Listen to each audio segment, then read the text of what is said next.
আসসালামু আলাইকুম। দেখুন, আমি চ্যাট জিপিটির কাছে প্রশ্ন করছিলাম যে কি কি খেলে রোজা ভাঙে না, বা এমন কিছু আছে কি না। আমি এটা বলছিলাম শুরুতে যে ইফতারের আগে মাথাটা ঠান্ডা রাখবো কিভাবে।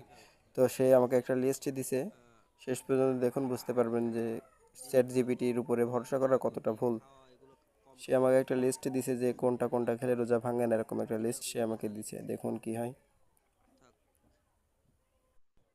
সে বলতে চাচ্ছে যে ঠান্ডা পানীয়, শরবত, ফলমূল এগুলো খেলে নাকি রোজা ভাঙে না। দেখুন শেষ পর্যন্ত, নিচে একটু স্ক্রল করে যাই।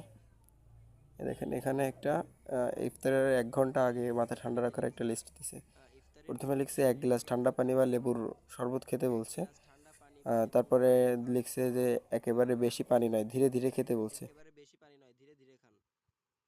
এগুলো খেলে নাকি পানি রোজা ভাঙে না, সেটা বলতে চাইছে আর কি।